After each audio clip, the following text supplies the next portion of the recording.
ओम गुरुर्ब्रह्मा गुरुर्विष्णु गुरुदेवो महेश्वरः गुरु साक्षात् परब्रह्म तस्मै श्री गुरुवे नमः। ओम अखंडमंडलाकारं व्याप्तं येन चराचरं तत्पदं दर्शितं येन तस्मै श्री गुरुवे नमः। श्री सद्गुरुनाथ महाराज की जय। सर्पों की भिन्न भिन्न जातियां, सर्पों के काटने के लक्षण, पंचमी तिथि का नागों से संबंध और पंचमी तिथि में नागों के पूजन का फल एवं विधान। गौतम मुनि ने कश्यप जी से पूछा कि महात्मन, सर्प, सर्पिणी, बाल सर्प, सूतिका, नपुंसक और व्यंतर नामक सर्पों के काटने में क्या भेद होता है? इनके लक्षण आप अलग अलग बताएं। तब कश्यप जी बोले कि मैं इन सबको सर्पों के रूप लक्षणों को संक्षेप में बताता हूँ, सुनिए। यदि सर्प काटे तो दृष्टि ऊपर को हो जाती है, सर्पणी के काटने से दृष्टि नीचे, और बाल सर्प के काटने से दाहिनी ओर, और बाल सर्पणी के काटने से दृष्टि जो है बाईं ओर झुक जाती है। गर्भिणी के काटने से पसीना आता है, और प्रसूति काटे तो रोमांच और कंपन होता है, तथा नपुंसक के काटने से शरीर टूटने लगता है। सर्प दिन में, सर्पणी रात्रि में और नपुंसक संध्या के समय अधिक विषयुक्त होता है। यदि अंधेरे में, जल में, वन में सर्प काटे या सोते हुए या प्रमत्त को काटे, सर्प न दिखाई पड़े अथवा दिखाई पड़े, उसकी जाति न पहचानी जाए और पूर्वोक्त लक्षणों की जानकारी न हो, तो वैद्य उसकी कैसे चिकित्सा कर सकता है? सर्प जो है 4 प्रकार के होते हैं: दर्वीकर, मंडली, राजिल और व्यंतर। इनमें दर्वीकर का विष जो है वात स्वभाव, मंडली का पित्त स्वभाव और राजिल का कफ स्वभाव, और व्यंतर सर्प का सन्निपात स्वभाव का होता है, अर्थात उसमें वात, पित्त और कफ इन तीनों की अधिकता होती है।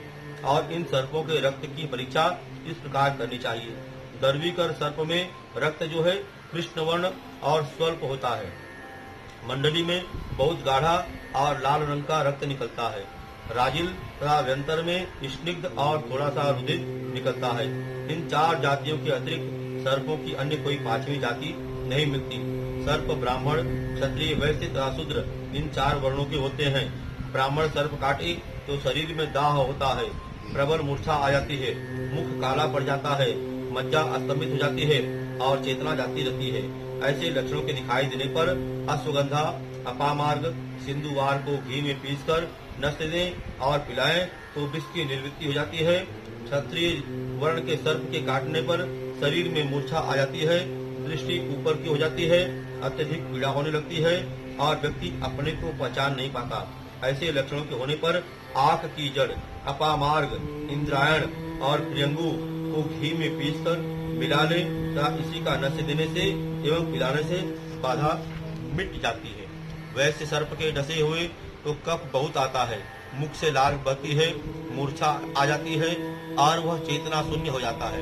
ऐसा होने पर अश्वगंधा, गृहधूम, गुग्गल, शिरीष, अर्क, पलाश और श्वेत गिरिकर्णिका, जिसे अपराजिता कहते हैं, इन सबको गोमूत्र में पीसकर नशे देने तथा पिलाने से वैश्य सर्प की बाधा तत्क्षण दूर हो जाती है। जिस व्यक्ति को शूद्र सर्प काटता है उसे शीत लगकर ज्वर होता है, सभी अंग चुलचुलाने लगते हैं।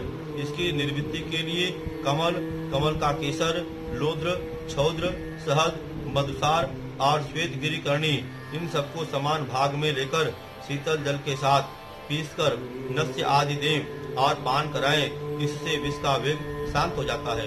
ब्राह्मण सर्प जो है मध्याह्न के पहले और क्षत्रिय सर्प जो है मध्याह्न में, वैश्य सर्प मध्याह्न के बाद और शूद्र सर्प जो है संध्या के समय विचरण करता है। ब्राह्मण सर्प वायु एवं पुष्प, क्षत्रिय मूषक, वैश्य मेढक और शूद्र सर्प सभी पदार्थों का भक्षण करता है। ब्राह्मण सर्प आगे, क्षत्रिय दाहिने, वैश्य बाएं और शूद्र सर्प जो है पीछे से काटता है। मैथुन की इच्छा से पीड़ित सर्प विष के वेग के बढ़ने से व्याकुल होकर बिना समय भी काटता है।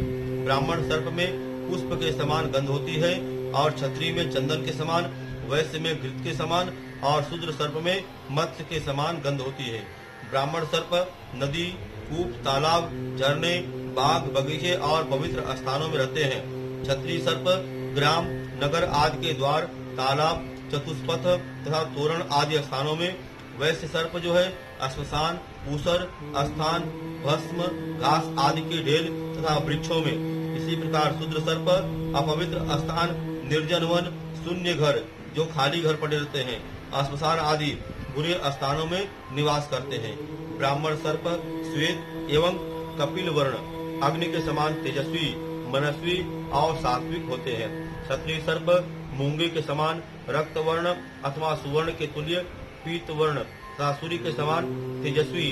वैश्य सर्प अलसी अथवा बाण पुष्प के समान वर्ण वाले एवं अनेक रेखाओं से युक्त तथा शूद्र सर्प अंजन अथवा काक के समान कृष्ण वर्ण और धूम्र वर्ण के होते हैं। एक अंगुष्ठ के अंतर में 2 दंश हो तो बाल सर्प का काटा हुआ जानना चाहिए, और 2 अंगुल अंतर हो तो तरुण सर्प का, 2.5 अंगुल अंतर हो तो वृद्ध सर्प का दंश समझना चाहिए। अनंतनाग सामने से वासुकी बाईं ओर, तक्षक दाहिनी ओर देखता है और करकोटक की दृष्टि पीछे की ओर होती है। अनंत, वासुकी, तक्षक, करकोटक, पद्म, महापद्म, शंखपाल और पुलिक ये 8 नाग क्रमशः पूर्व आदि 8 दिशाओं के स्वामी हैं। पद्म, उत्पल, स्वस्तिक, त्रिशूल, महापद्म, शूल, छत्र और अर्धचंद्र ये क्रमशः 8 नागों के आयुध हैं। अनंत और पुलिक ये दोनों ब्राह्मण नाग जातियां हैं। शंख और वासुकी क्षत्रिय, महापद्म और तक्षक वैश्य तथा पद्म और करकोटक शूद्र नाग हैं। अनंत और पुलिक नाग शुक्ल वर्ण तथा ब्रह्मा जी से उत्पन्न है। वासुकी और शंखपाल रक्त वर्ण तथा अग्नि से उत्पन्न है। तक्षक और महापद्म स्वल्प पीत वर्ण तथा इंद्र से उत्पन्न है। पद्म और करकोटक कृष्ण वर्ण तथा यमराज से उत्पन्न है। सुमंत मुनि ने पुनः कहा, राजन, सर्पों के ये रक्षण और चिकित्सा महर्षि कश्यप ने महामुनि गौतम को उपदेश के प्रसंग में कहे थे, और यह भी बताया कि सदा भक्ति पूर्वक नागों की पूजा करें और पंचमी को विशेष रूप से दूध, खीर आदि से उनका पूजन करें। श्रावण शुक्ला पंचमी को द्वार के दोनों ओर गोबर के द्वारा नाग बनाए। दही, दूध, दुर्वा, पुष्प, गंध, अक्षत और अनेक प्रकार के नैवेद्यों से नागों का पूजन करके ब्राह्मणों को भोजन कराएं। ऐसा करने पर उस पुरुष के कुल में कभी सर्पों का भय नहीं होता। भाद्रपद की पंचमी, श्रावण की पंचमी अनेक रंगों के नागों को चित्रित कर घी, खीर, दूध, पुष्प आदि से पूजन कर गूगल की धूप दे। ऐसा करने से तक्षक आदि नाग जो है प्रसन्न होते हैं और उस पुरुष की 7 पीढ़ी तक को सांप का भय नहीं रहता। अश्विन मास की पंचमी को उसका नाग बनाकर गंध, पुष्प आदि से उनका पूजन करें। दूध, घी, जल से स्नान कराएं। दूध में पके हुए गेहूं और विभिन्न नैवेद्यों का भोग लगाएं। इस पंचमी को नाग की पूजा करने से वासुकी आदि नाग संतुष्ट होते हैं और वह पुरुष नाग लोक में जाकर बहुत काल तक सुख का भोग करता है। राजन, इस पंचमी तिथि के कल्प का मैंने वर्णन किया। जहाँ ओम कुरु कुल्ले फट स्वाहा यह मंत्र पढ़ा जाता है, वहाँ कोई सर्प नहीं आ सकता। इस मंत्र को एक बार और आपको सुना रहा हूँ कि यह मंत्र है ओम कुरु कुल्ले फट स्वाहा। यह मंत्र जहाँ भी पढ़ा जाता है वहाँ सर्प का वास नहीं होता, सर्प नहीं आते हैं और सर्पों से कोई भय नहीं होता है। श्री सद्गुरुनाथ महाराज की जय। धर्म की जय हो, अधर्म का नाश हो, प्राणियों में सद्भावना हो, विश्व का कल्याण हो। ओमकार हर कष्ट दुख हर महादेव की जय। बोलो बजरंग बली की जय।